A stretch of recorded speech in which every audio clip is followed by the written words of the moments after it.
a minute ago, the mechanisms at cross purpose that have emerged over the past 20 or 30 years, depending on the system we are looking at, when we see how evaluation has been institutionalized, both in the executive branch and the legislative branch.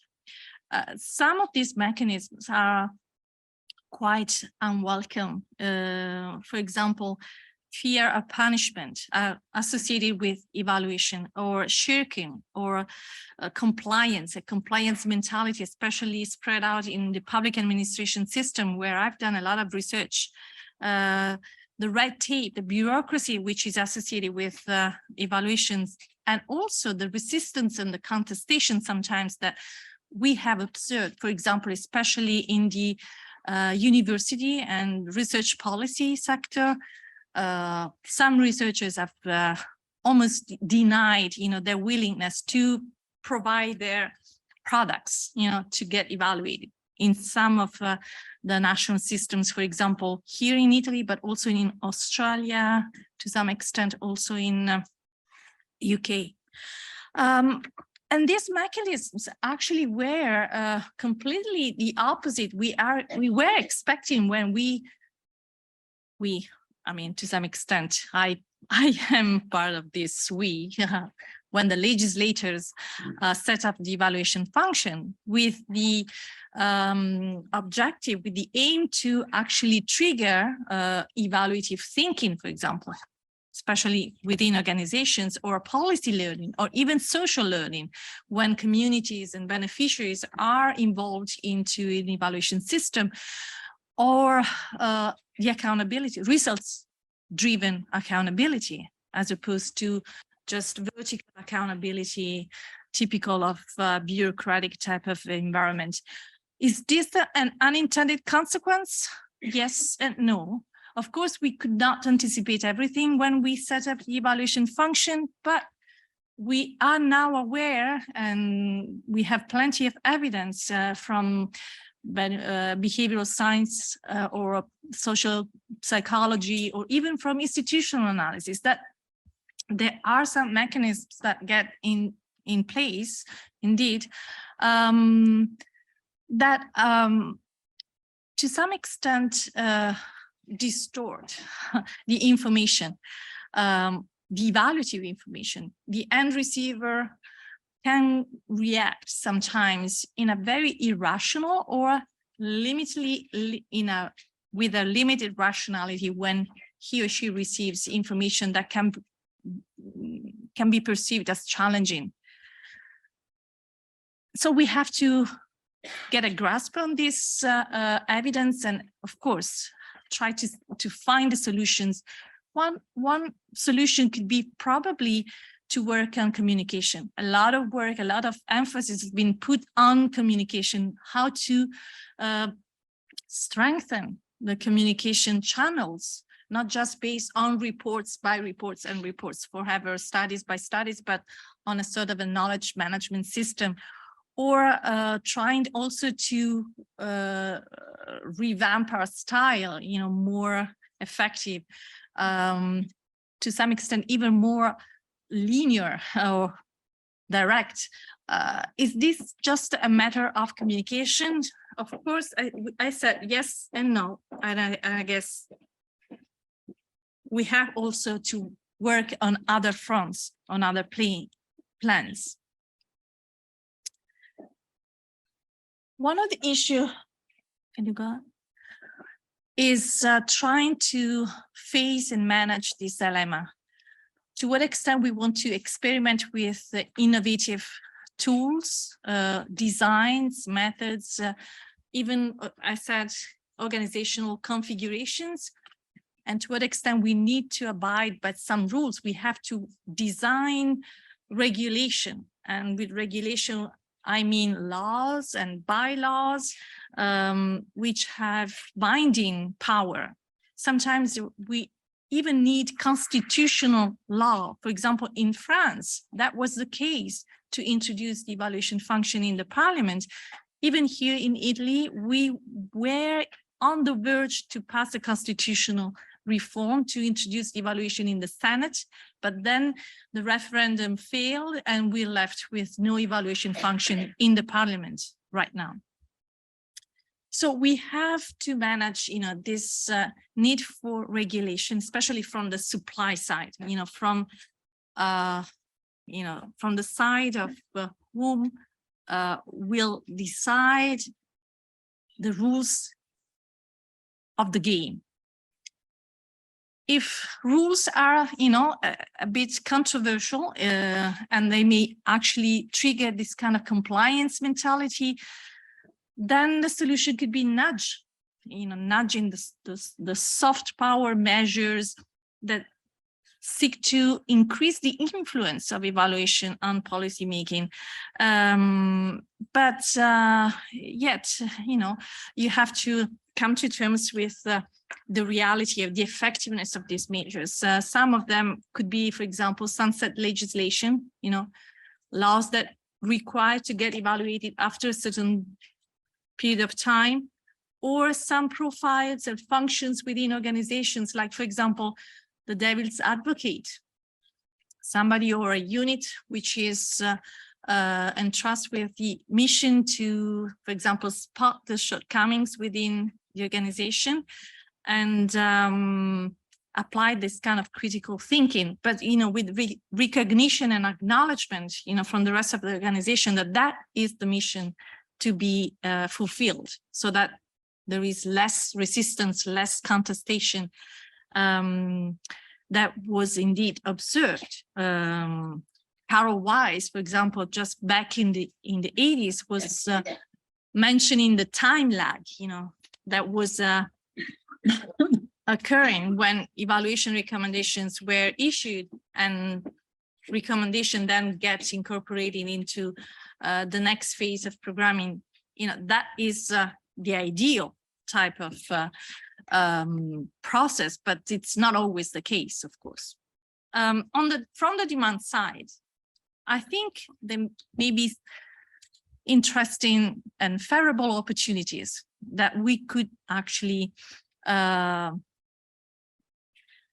grasp. For example, the increasing demand for evaluation that is associated with the evidence-informed policymaking movement.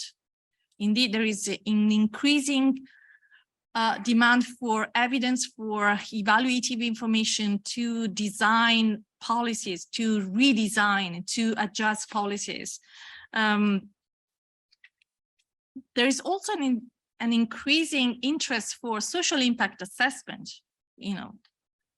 from public sector organizations and even private sector organizations, for example, foundations, investors who are supporting programs, especially in the social policy field or in the cultural and creative industry. There's a lot of social impact assessment that is required, asked for in that sector, in association with some new programs, not so new actually, program schemes like Pay for Success, where investors, public or private, it's not necessarily, relevant, pay or fund programs and interventions only when they get the results that those interventions are effective, and therefore they wait for evaluative information in their hands to make decisions. Another important issue is the fact that there is an increasing need for integrating different sources of information, or different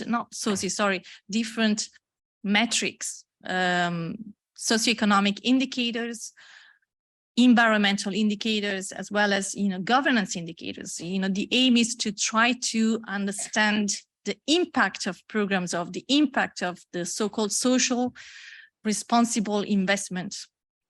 And that is a new space that can get open also for innovation and experimentation. The challenges, new challenges and old challenges. New challenges. We are in the political era where populism is taking over across different political arena, different settings, and that is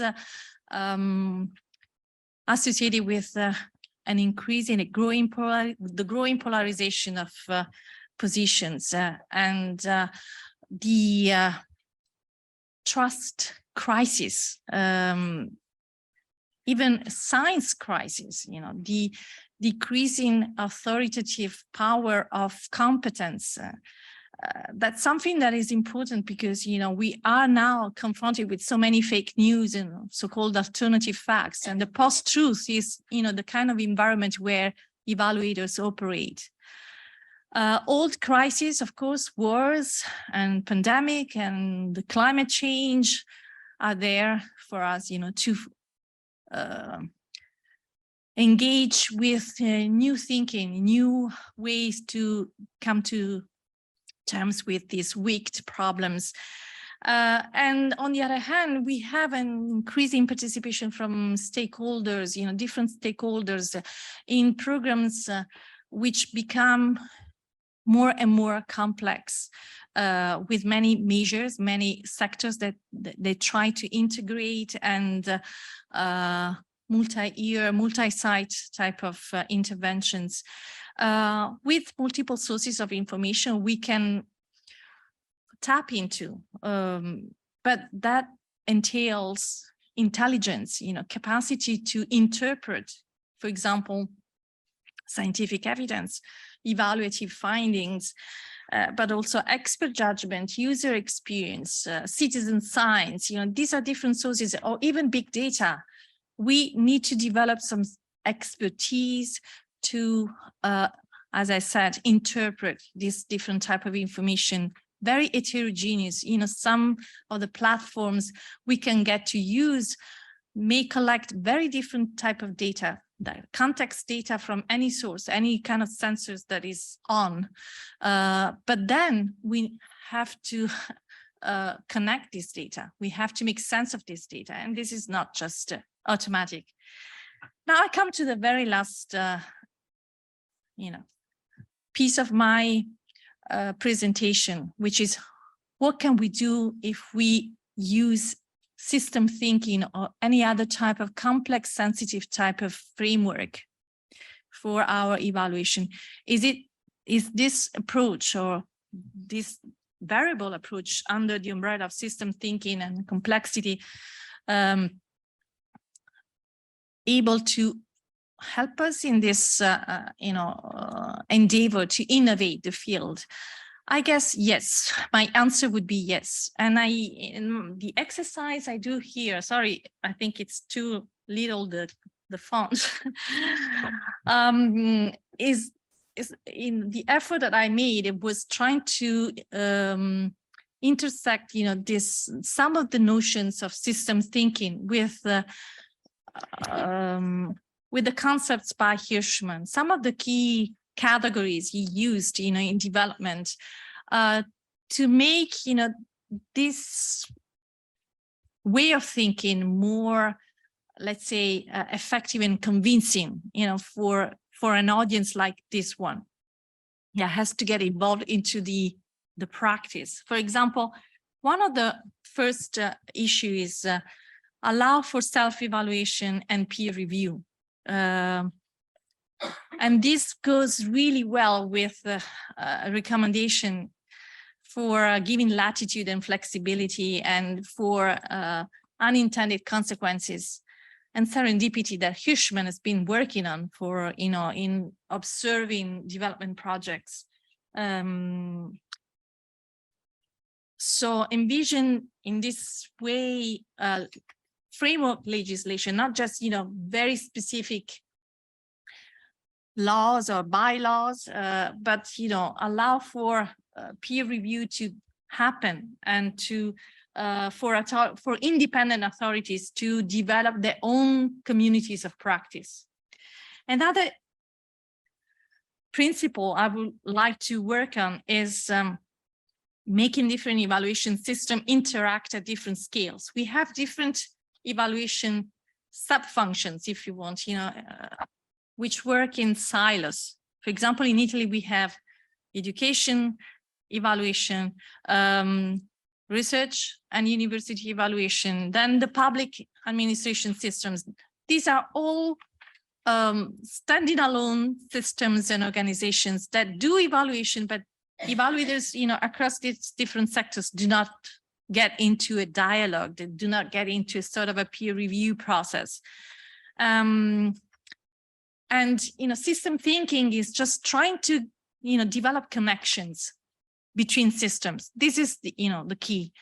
And Hirschman would say, yes, try to go on and even further develop, backward and forward linkages between systems so that we can overcome this silos culture that is so counterproductive for evaluation.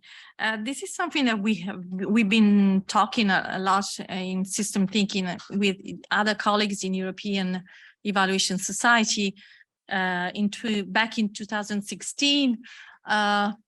But I will leave, the links here. I have no time to show you some of the materials you can get further information from. Another key principle is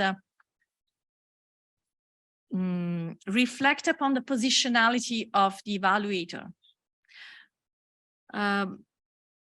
This is important, especially because, system thinking, draw attention on emergence and embeddedness, emergence of effects which cannot be anticipated ex ante. Emergence means that you have to be there and observing how the process gets underway and what type of effect, emerge over time, refraining from developing, the full set of indicators ahead of time. Embeddedness also speaks about the fact that transformation sometimes happen, in niches of your system.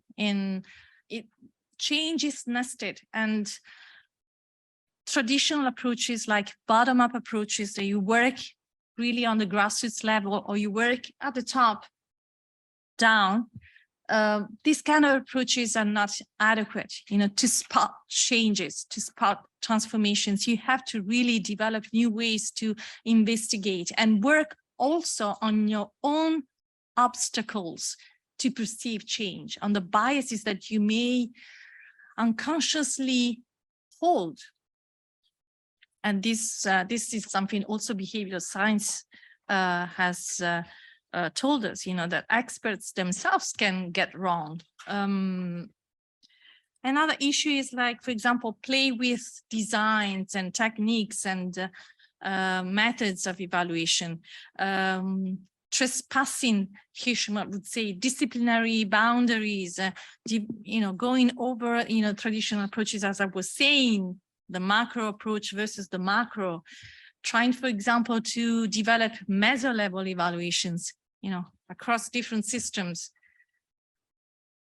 Another principle is questioning metrics and indicators and unleash your creativity. Even, for example, trying to integrate different designs within, for example, a theory-based evaluation. We may have different theories that we can explore, different theories of change we can explore on the ground with different techniques, multiple network analysis or social return on investment. Why not? It's the way we develop, this different, intersections that is tied, of course, to the objectives of the study, the requests and the needs of our commissioners. And last issue that I want to focus on is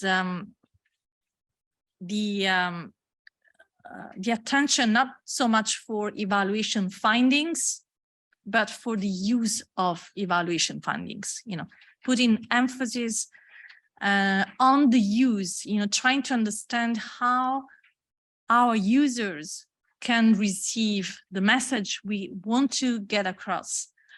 And this actually calls on for us a political role we have to play in the political arena, trying to really, develop connections, develop bridges across different organizational and institutional settings, trying to play, this role of the reform monger, Hirschman would say, working for, the progress and change for the betterments of society. That is in the end the ideal goal that we are, I guess, working for. And I would like to talk about these principles with you. I would like to get your reaction and your opinions about that. Thank you. Thank you very much, Professor Mara. Definitely we can see you editor-in-chief for Evaluation and Program Planning, a book that we all use, and also University of Naples. Absolutely fascinating lecture on multiple streams. And I'm sure people have the questions and they wish to ask. But what I'm going to do, since we have one less panelist, we have time, I'll ask Dugan Fraser to come in to make a related input.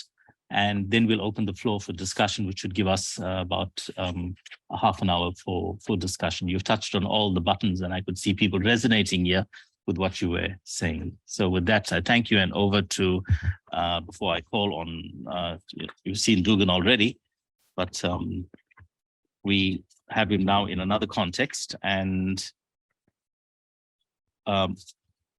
great pleasure to introduce the program manager for the Global Evaluation Initiative. He's the program manager based in Brussels, previously director of Center for Learning on Evaluation and Results in Anglophone Africa, that's clear, at the University of Witwatersrand in Johannesburg, where he was an adjunct professor.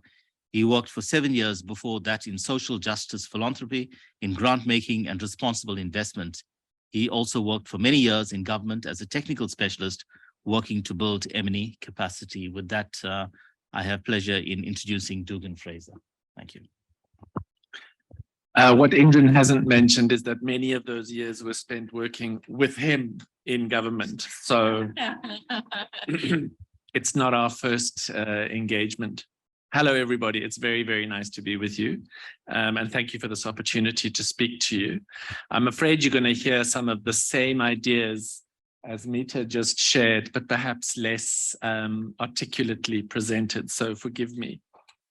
As Indran said, I worked at the University of Witwatersrand as a director of a Center for Learning on Evaluation and Results. And before that, in social justice philanthropy, where I was responsible for program planning, investment management, and monitoring and evaluation of the portfolio. And for 15 years before that, as a technical advisor, working in the South African government and in regional and continental interventions. And I think what I bring as a result of that experience is a particular mindset, which I think is quite institutionally oriented. So I really think about evaluation and monitoring from the perspective of the institutions that I've worked in, where they get undertaken. And what I want to talk to you about today is how I understand M&E to be at the moment. What I think the way forward is, and what I mean when I talk about systems. The word systems for me has so many different meanings and has such reference to a broad range of different levels of signifying that I want to be clear what I mean when I talk about a system. And I'm not talking about systems energetically or esoterically. I'm really talking about systems institutionally. I mean the institutional frameworks within which evaluation gets undertaken. So one of the things we're doing at at the GEI is we are in a conversation with Global Affairs Canada about bringing a feminist lens to our work in strengthening national evaluation systems. And they've shared with me what they consider feminist evaluation principles. And I want to run through them with you very quickly, because I want to just give you an opportunity to think about whether they make sense to you. And I want you to tell me whether you think of yourself as a feminist evaluator. And I'm literally just going to run through them with you, and I'm going to ask you to turn to the person next to you and say, yeah, these make sense to me. I can go with this, or yeah, some of this I like, but some of this I don't, or this is a load of rubbish. So they include the following: that evaluation is itself a political act. When you undertake an evaluation, you are engaging in an act of political expression. That evaluation should be in service of justice and equity. So when you are doing an evaluation, you are seeking justice and you seek to ensure fairness. That when you do feminist evaluation, you are taking account of discrimination and bias, and you are thinking to yourself, I, Dugan, as a white middle-aged man from South Africa, bring with me a worldview that I need to be able to express. That when you do evaluation, you are very intentionally aiming to support change. You are wanting to be a catalyst. And that when you do evaluation, you are acknowledging that knowledge is a social construct, that there are other ways of seeing the world besides the way you see the world, that maybe there are different ways of being. And that evaluation is a contextual and contextualized form of engagement. Does this make sense to you? Or do you think I'm some weirdo radical coming in from the left field? Just take one, literally, I'm going to time it 1 minute to talk to the person next to you about whether you think feminist evaluation principles make sense. Turn around and talk to the lady behind you.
Okay, so I'm not hearing anybody throwing their toys on the floor and running out of the room. So literally just anybody want to share a response?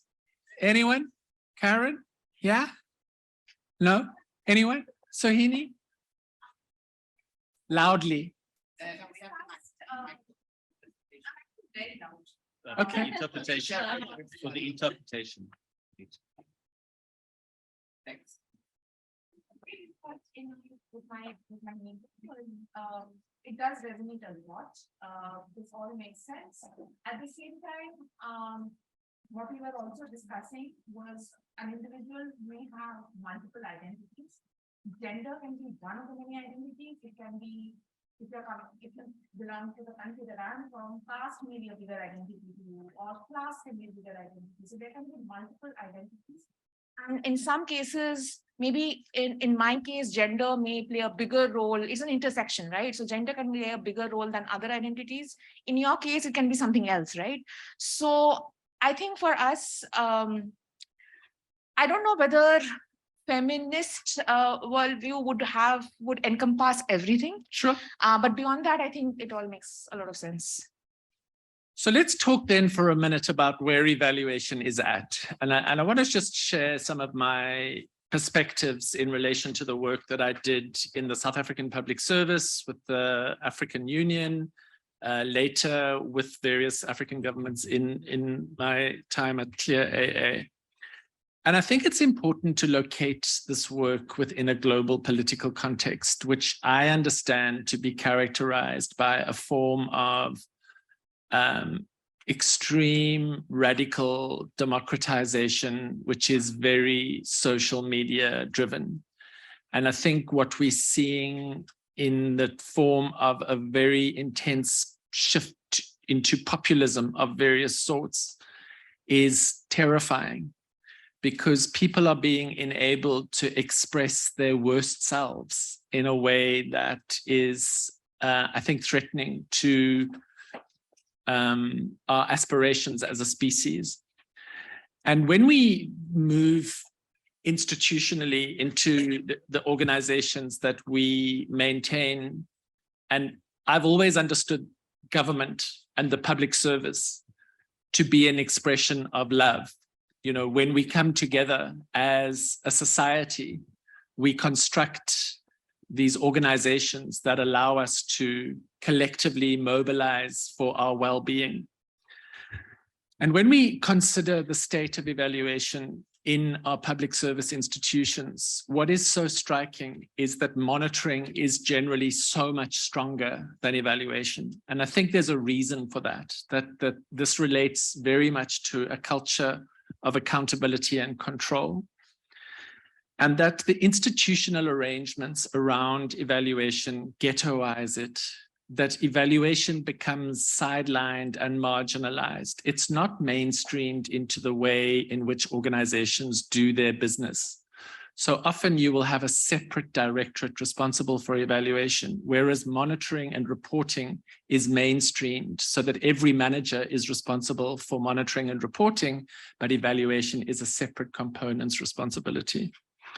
And I would argue that as a result of that ghettoification of evaluation, that the field is relatively stagnant, that we don't get as much innovation as is required, and that, for example, COVID forced people to rethink evaluation in really important ways, particularly in relation to how long evaluations take.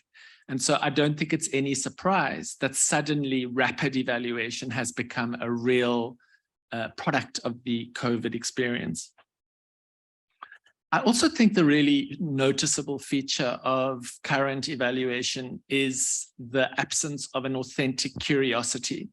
I feel like in many institutions, people do evaluations as a form of a ritual, and it's very compliance oriented and very framed around a fear of failure. And I feel like one of the problems with the DAC criteria is that people use them instead of actually articulating what real questions they want to answer. And I've been involved in so many evaluations where actually the key evaluation questions are not the questions people really want to know. They just frame their KEQs in ways that they think they need to because it's part of a compliance ritual that the institution undertakes. And I think if we're thinking about reimagining evaluation, if we want to be authentic, and Sohini, I hear what you're saying about feminism, it's not necessarily just to be a feminist evaluator, but if we want to be the evaluator for 2030 or 2040 or 2050, and we want to really imagine evaluation being a different kind of practice, we need to think of them as playing a role within systems, and systems not in the energetic or ecosystem sense, but from an institutional system sense. Like, how do we make evaluations work in institutional systems?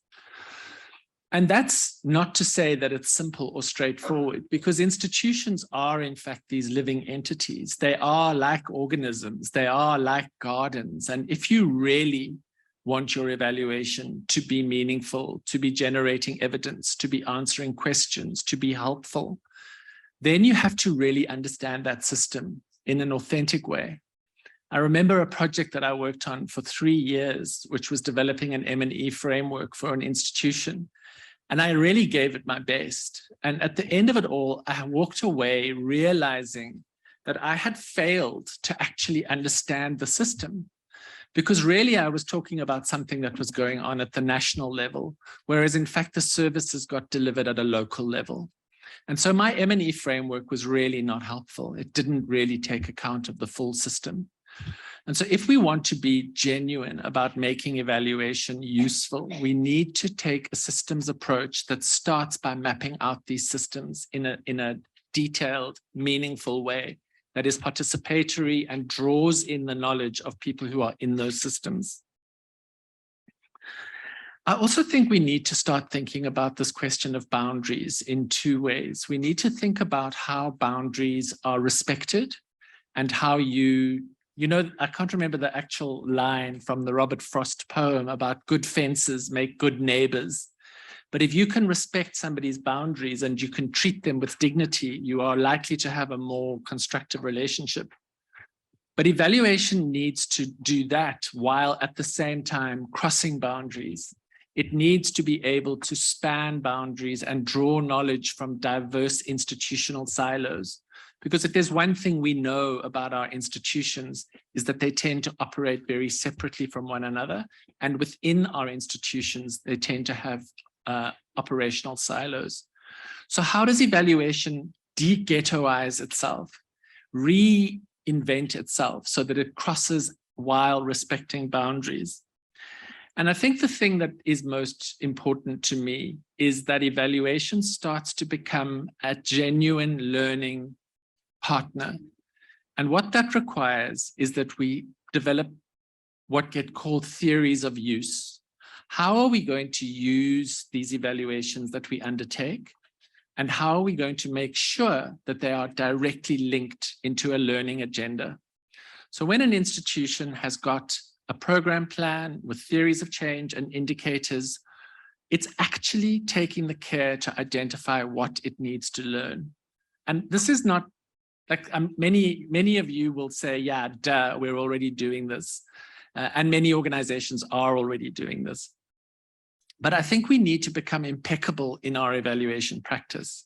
And systems thinking means respecting the ways in which we understand our systems. And that's why at the GEI, the first step in our process with our country partners is to do an actual mapping exercise, where we sit down and we say, okay, how does planning happen in this ecosystem? How does reporting and accounting happen? And how does evaluation take place? And that, I think, is a question of being respectful of the system and understanding, taking the time and care to understand it fully. When evaluation looks back on this period, the kind of 2010 to 2020 stage, I think we're going to have to acknowledge that there have been a number of challenges to the field that we haven't responded. And one of the core challenges has been this question of professionalization, which I feel we haven't managed to move through. I think it remains a concern for all of us. What are the competencies? What do we mean when we talk about evaluator, evaluation, evaluand? And we've got a moment. The crisis we're in is a major opportunity. Let's take this energy that we, I think, all feel and transform evaluation in the ways that it needs to so that it is fit for purpose. And I think a systems lens and a system energy is a key to that. Thank you. Thank you very much, Dugan. We've had 2 extremely provocative presentations, which challenges us to think. And I'm not going to even try to do a summary of them both because my own bias would come in terms of areas that I think I've presided over many successes in evaluation, but many failures. And I think one of the failures is linking to the question of not understanding the link between the different levels of the system. There is a notion that if you've got a national champion, that evaluation is going to happen, but the action is not at that level thing. And we've written about it in various proceedings, in the NEC series, in the 150 countries, and there's many stories of where things don't work. And I think part of being a good evaluator is also to reflect on the mistakes we make, not just look at the successes. But with that, I'd like to open the floor for a set of interventions and ask you to also introduce yourself and your country and agency. We'll take 3 at a time, and then we'll hand back to the panel so that we have rich responses from the experts here. If you could put your hands up so that I can get a speak order. The gentleman in the back, 1, 2, and the third question. Okay, and we've got the 3. So thank you very much. Please.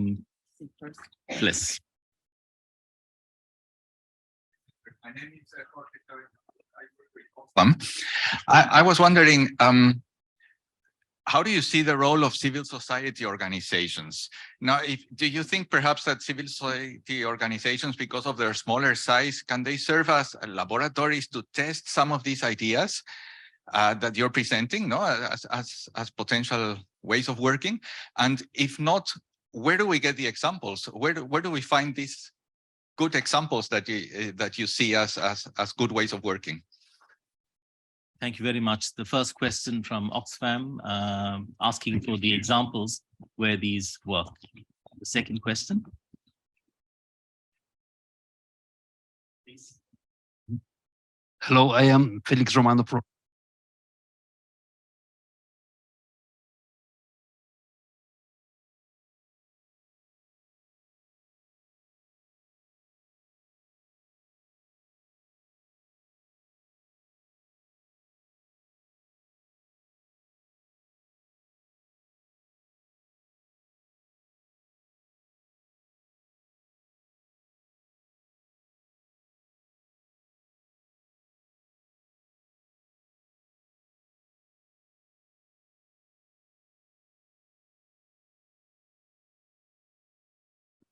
My question is, how do you suggest is the best way to evaluate what we are doing? What the feminine do it and what the men's do it? And how can we do together, both feminine and men's do it? This is my question, because there is a huge difference to how to evaluate. So I would like to understand from you the best ideas. Thank you very much. Question in terms of methodology from Mexico. And the third question in the back. I think we've got a working mic. My name is Dominika Wojtowicz, and I am a researcher and professor in Koźmiński University. I used to be an evaluator. Now I'm researching the evaluation, let's say, field. And thank you very much for very inspiring both lectures.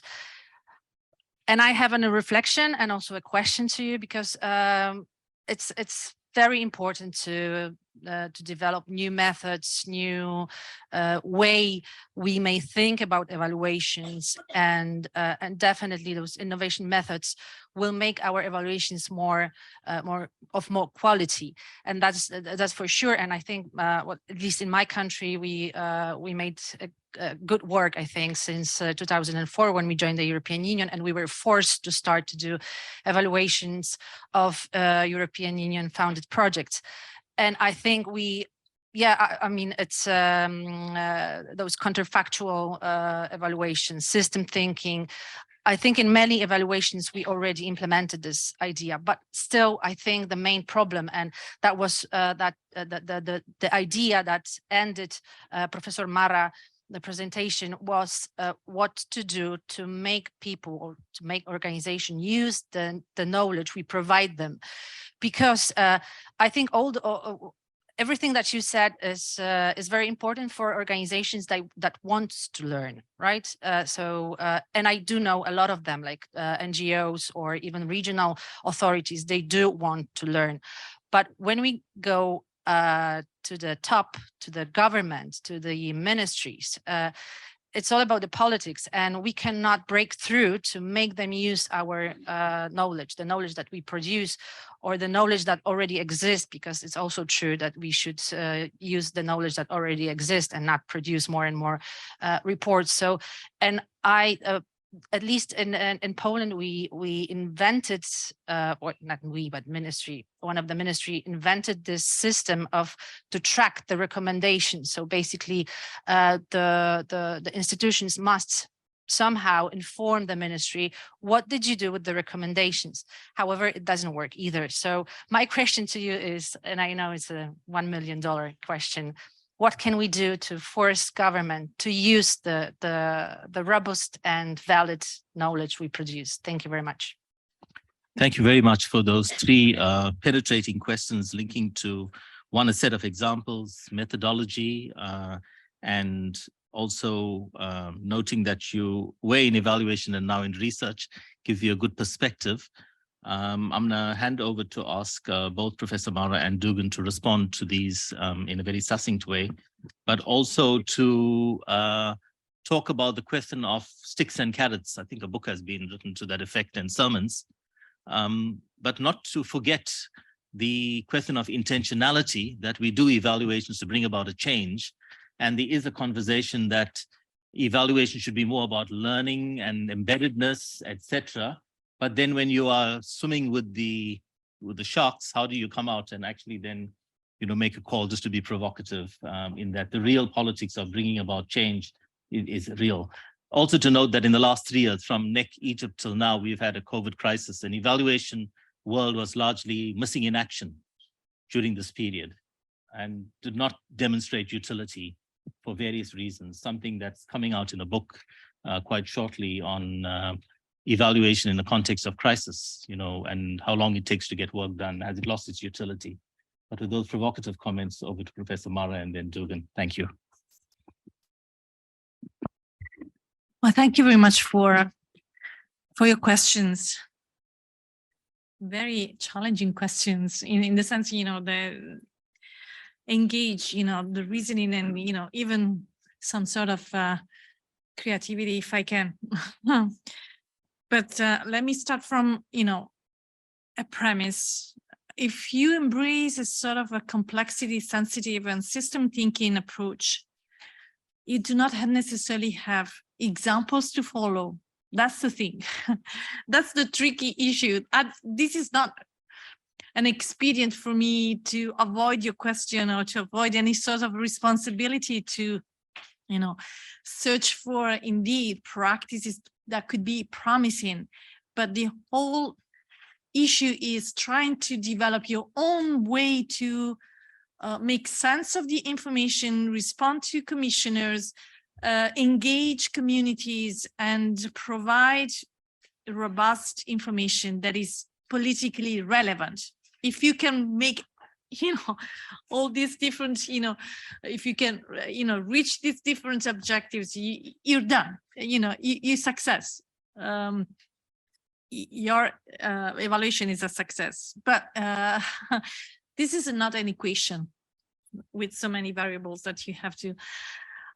It's an endeavor, it's a process, it's a journey, if you want. And any sorts of example could be a guide, but it will stay and will remain an example. It's not generalizable. The sort of practice of experience or the results of a system thinking type of approach. I don't even want to label, that approach as necessarily a system thinking approach. But if you want to pursue evaluation, in the way Dugan, has portrayed, as a democratic, function for society, for the betterment of society, you have to develop your own way to fulfill those goals. So there is no standard, if you want, to reach, standard, of course, in terms of methodology, in terms of political relevance, but political relevance will be in the eyes of the users of evaluation. And this actually brings me back to your question, how can we force our potential users to use? There's no way to force. I mean, we have no power. We do not necessarily have to exercise power. That's the point. That's in the way our power. The fact that we don't have the power to bind, our users to use the information that we produce. Can we influence?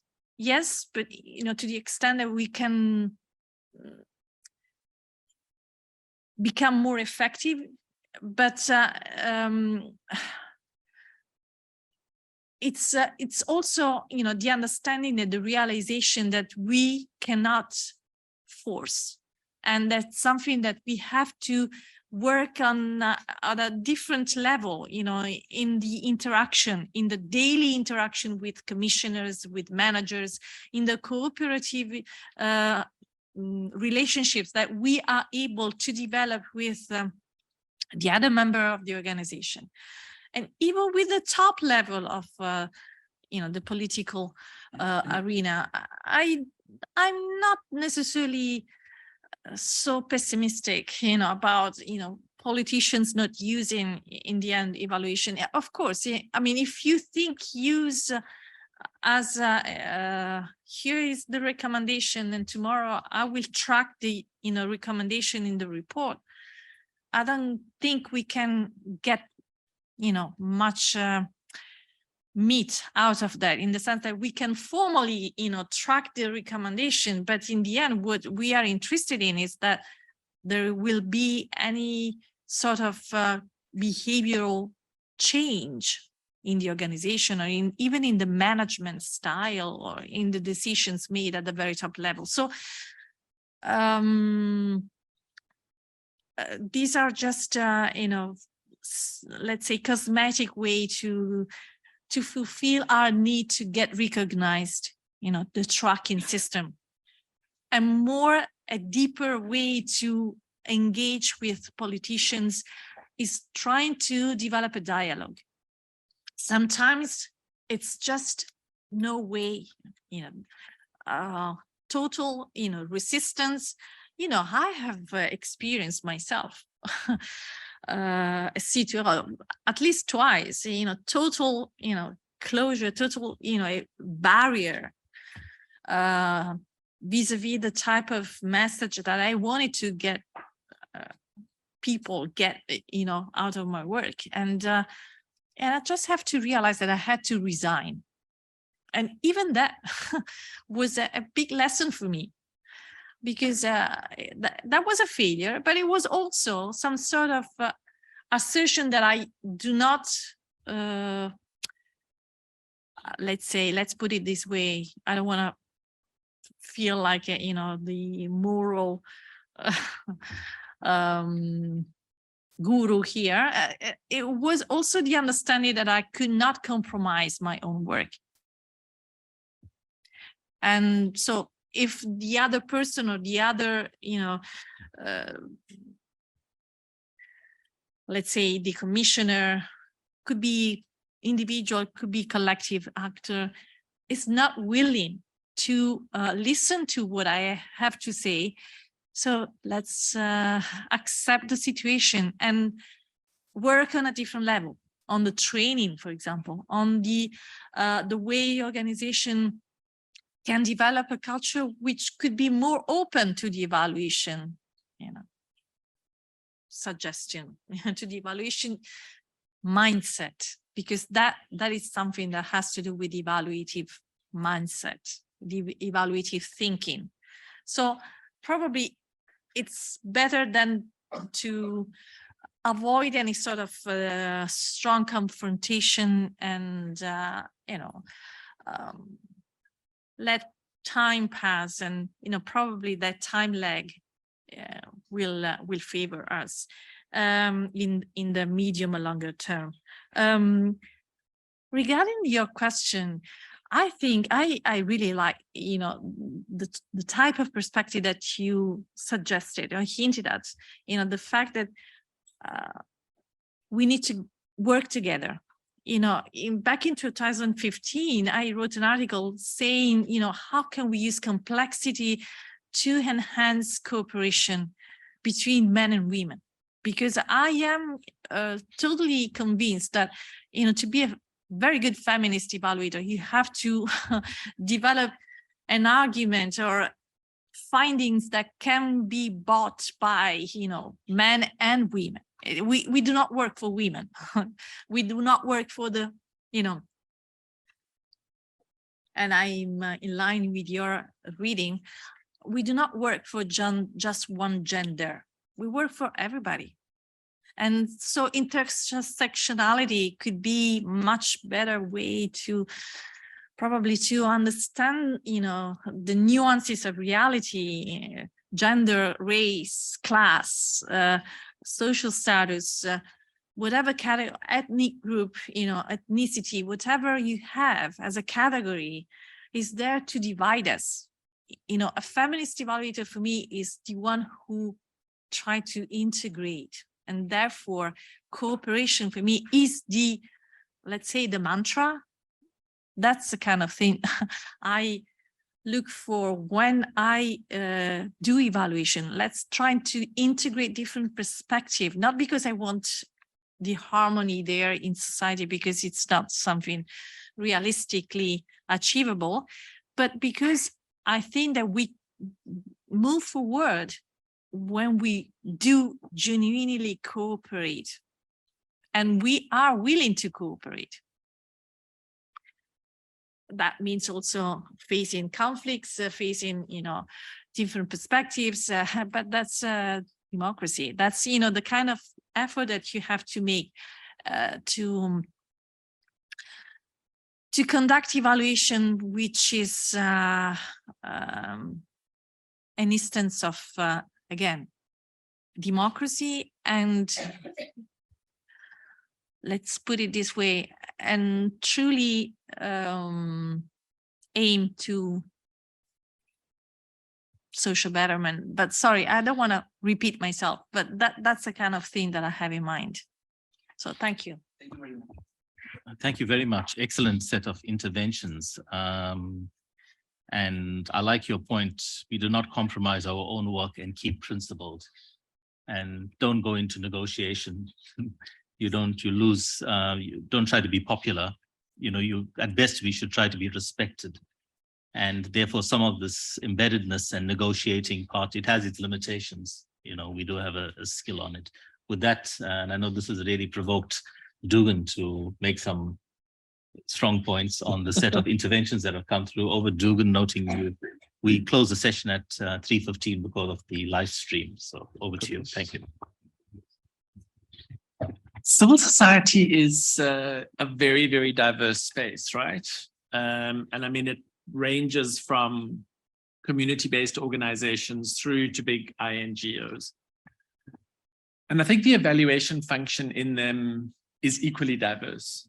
So, you know, from the level of having a workshop on a Sunday afternoon with a group of community members to talk about how a protest went, which is an evaluative exercise, through to a big organization like Oxfam, which I think adds enormous value to the global evaluation ecosystem by bringing new context and new concepts. And I think that it is a really important member of society. Civil society is an important member of our communities.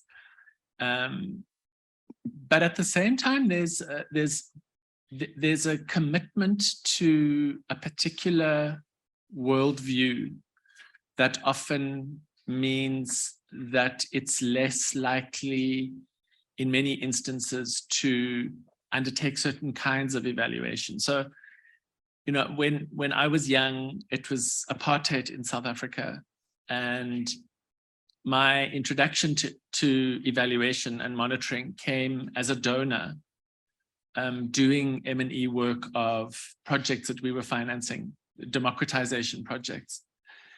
And that lens, that space meant that there was a lot that you couldn't talk about because it would be seen as problematic in relation to this incredibly important cause.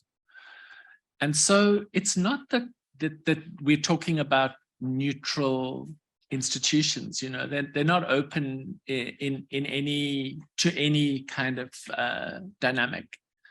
And I think that I found in my years in social justice philanthropy, it was quite striking, the absence of a strong evaluation agenda within those formal civil society organizations that we were financing.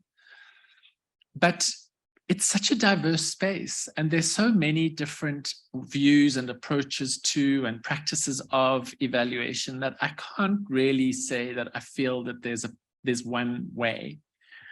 But I do feel like your question had a second part, which was to say, can they serve as laboratories? And I think they can. I think they do. I think in many ways they are practicing and adding tremendous value by trying different ways, you know, social audits. There's a lot of things that happen in civil society that I think are really amazing and transformative from a governance and service delivery perspective. But again, these are contested spaces. And at EES earlier this year, I was talking to somebody who works in a big INGO who's an evaluation manager, and he was saying that it's really hard to come with an evaluation report that's critical of performance because it's so donors are so sensitive to that kind of feedback. So, you know, I think we need to, and I understand this to be a feminist practice, to be really mindful of the institution that you're talking about and how evidence reverberates through those systems and where it lands and who it's aimed at. And I think the point for me is that there are no cookie cutter answers to any of this. It's about understanding each instance in its own context, in its own moment in space and time. But one thing is for sure, and that is that the program I lead, the GEI, is very government focused. We have limited resources and we're not able to put as much energy as I would like into civil society. And I don't mean civil society more broadly. I think particularly of interest to us are civil society organizations that represent evaluators. So VOPEs are very, very important, I think. And if I had more resourcing, I would do more to support them because I think they are really essential in growing evaluation ecosystems in countries because they're the one space that evaluators have, and they're very fragile and very vulnerable. And COVID really whacked them because a lot of VOPEs make their money by hosting conferences. And because they couldn't have conferences for 2 years, a lot of VOPEs have really been silenced. And that's meant a loss of evaluators' voices. In addition to which, you know, welfare NGOs, organizations that deliver services on behalf of the state, so old age homes or orphanages or, you know, care facilities, are often in this very subservient role in relation to government, and it puts them at a great disadvantage. So one has to be really mindful of how these things work. And I think evaluation as a feminist practice has to really think about the power and how it's distributed in civil society. I'm going to come to your question last, but I want to talk about this question of forcing people to implement recommendations. And I think it's in the question lies the difficulty, right? I mean, if people come to you with an authentic question about something and the evaluation provides a finding that they like, you don't have to force them to implement it. The challenge is when you come with a finding that they don't like. And nobody wants to be told that the program they're implementing isn't successful or it's not delivering the results. I mean, I know for myself that when I've had a negative performance appraisal I've freaked out and behaved very, very badly. And I think these are the real questions, and they often operate at the micro level of the individual evaluation. I remember I did an evaluation a few years back that actually was one of the main reasons I stopped actually doing evaluations, because it was such a traumatic experience. Because the evaluand received the feedback so badly, they were absolutely furious and questioned my capacity. And I think that as I look back from the vantage point of a few years, I needed to do a few things differently. I needed to be my evaluation practice needed to be much more rigorous in relation to giving them early feedback, getting their buy-in on the findings as they were emerging, because, you know, nobody likes surprises, especially when it's a negative result on an evaluation. But these are, I think, questions about embedding these systems so that people are genuinely curious and there's an authentic appetite for the feedback. But you're never going to make anyone happy, because even when you tell somebody they did 99 things really well, but there was that one thing they could do better, they're going to hate you and say that who are you to tell me that one thing could be done better? So, you know, we also need to understand that as evaluators, that's not where you're going to make your friends. You're going to make your friends at your yoga class, right? But not at the job. Right. Indran wants me to stop. I think we should. Yes. Most of our opinions are aligned. Your question is the hard question. I mean, I just remind you about the book by Ernie, by House and Howe, called Democratic Deliberative Evaluation, which talks about evaluation as an element of democratic governance and embedding it within social processes that are participatory and consultative. And that sounds so 1970s, but it's something I still believe in, and I think it's still valid in terms of thinking of evaluation as a practice. And maybe it's often not evaluation, maybe it's evaluative thinking, but creating a climate in which there is a culture of asking difficult questions and being authentically interested in the feedback. But from a gender perspective, I would probably need to get some advice and guidance on that. Okay, over to you. Thank you very much, both Dugan and Professor Mara. You've had extremely stimulating discussions, probably asked more questions than provided answers. That's fine. The world is complex. If we think you're just going to have a manual and terms of reference and do something and people are going to listen to you, think again. I've been in the business for over 25 years, and every evaluation is a challenge. And as you go on, it becomes a lonely world. But if you hold to your principle and you want to bring about change, then you need to stick to the principle and stop, trying to, compromise. Be respectful, be engaging. I agree with the brain science and all that part, but do understand I like the notion on fences. Yes, you can scan, but there's also separation, because we are dealing with power and we're dealing with the way to bring about change. The fact that, and I repeat this point, during the COVID era, the evaluation world, at least in the UN system, was largely missing in action, and governments did not have that capacity to draw on for various reasons, and no one is to blame, is an indictment that perhaps our processes are so long and methodologically sound, sure, but sometimes you can become irrelevant by not being adequately responsive. So we need to balance that, the issue of speed with quality. But I go back to the holy triad: independence, credibility, and utility. They work together. Utility is important. Independence is a principle. Credibility is the methodology. And let's not forget that we need to do all three in order to produce work that is impactful. With those, I take the opportunity on your behalf to thank our panelists for excellent and stimulating presentations, and also thank the participants around the world, and this is being live streamed, We look forward to the resources, and we've had a great lecture today. So you don't have to go to university. And Dugan always provides us with the stimulating knowledge. I know him for over 25 years. That's another discussion. But thank you very much. And you are now dismissed for tea. And we see you later in the afternoon session and this evening. Thank you. Thank